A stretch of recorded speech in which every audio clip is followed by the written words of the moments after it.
Yo, Shalom. How y'all doing? Random Rant. We had somebody talking about how they believe Christ changed the law with these verses, and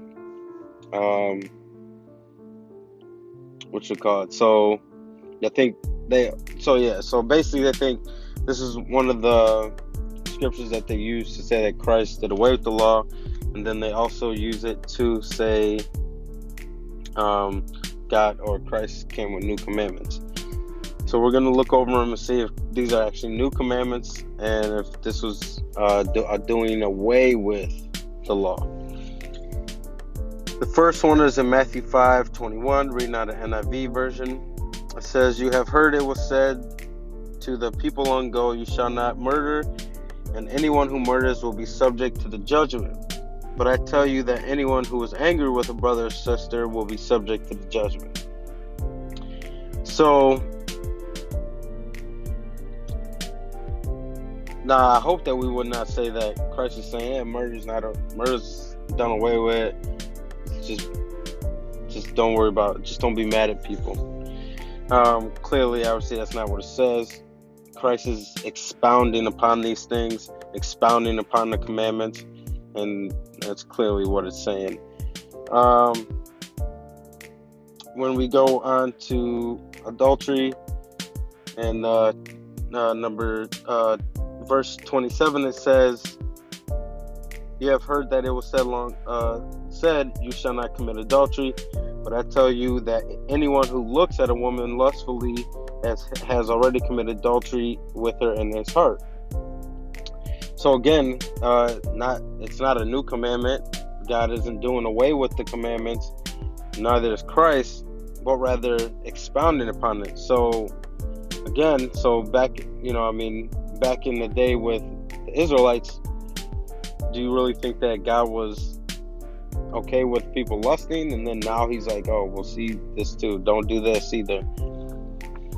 Clearly, these are things that, as we know, humans come up with their own traditions. And as we know, the Pharisees set aside the commandments of God for the sake of their tradition. In Matthew 25:31, it says, "It has been said, anyone who divorces his wife must give her a certificate of divorce. But I tell you that anyone who divorces his wife except for sexual immorality makes her the victim of adultery." So again, this is most consistent thing is Christ again is not giving a new commandment, expounding upon it and telling you that you cannot just divorce your wife for any reason. So you want to be able to you can't just divorce your wife because she doesn't cook well, doesn't clean right. Marriage and love are supposed to be things that help build each other up. We're supposed to grow in these things. So, you don't just divorce your wife for no reason, and likewise your husband. So again, Christ is expounding on the commandments, not doing away with the commandments, nor is he giving us a new commandment. And in verse 33, it says, "Again, you have heard that it was said to the people long ago, do not break your oath, but fulfill to the Lord the vows you have made. But I tell you, do not answer an oath at all, either by heaven, for it is God's throne, or by the earth, for it is his footstool, or by Jerusalem, for it is the city of the great king. And do not swear by your head, for you cannot make even one hair white or black. All you need to say is simply yes or no. Anything beyond this comes from the evil one."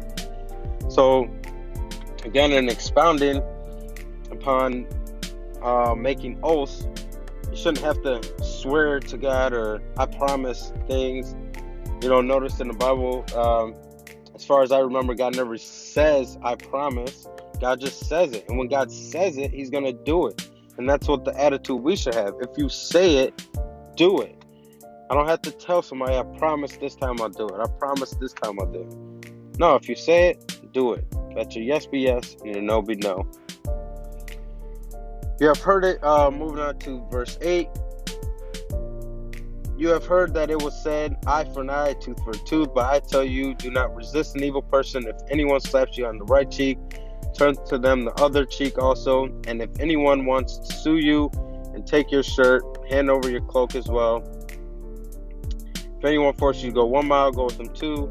Give to the one who asks you, and do not turn away from the one who wants to borrow from you. Now, in this verse, it is speaking of eye for an eye, tooth for tooth, in the likeness of an even scale when it comes to law and being sued.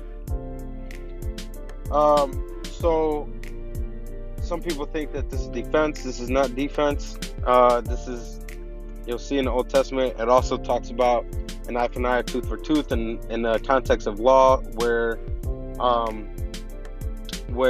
you basically, if I break your TV, I give you my TV. If I break your VCR, I give you my VCR. I'm not breaking your VCR and giving you my DVD.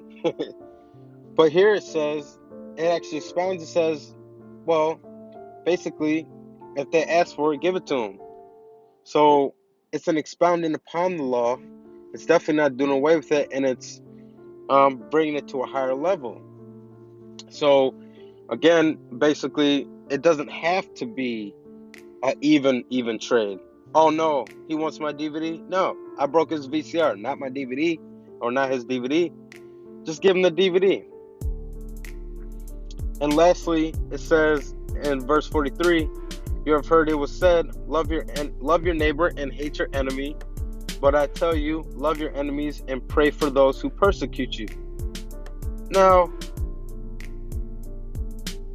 what's interesting is there is no command that says hate your enemy. And even the footnotes that they put there, they don't have it there.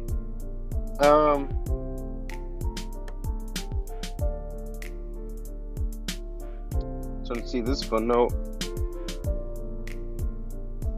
Yeah. There was a footnote in my other version, and it didn't even have the right footnote.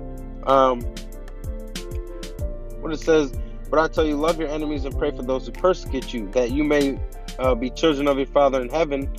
He causes the sun to rise on both evil and good. So it's basically a command that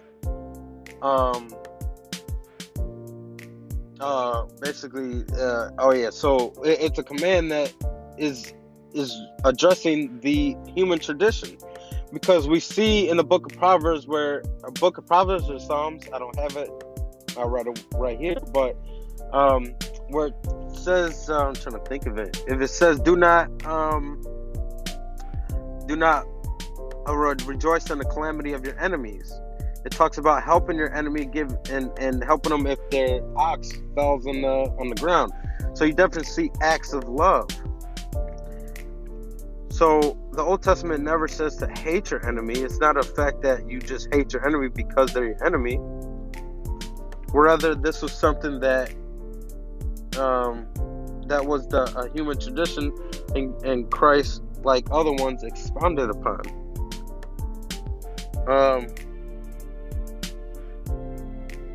So, yeah, just trying to find the verse. Yeah, so I don't see it, but, so yeah, basically that's what it is. We can, look into that more if you want, but,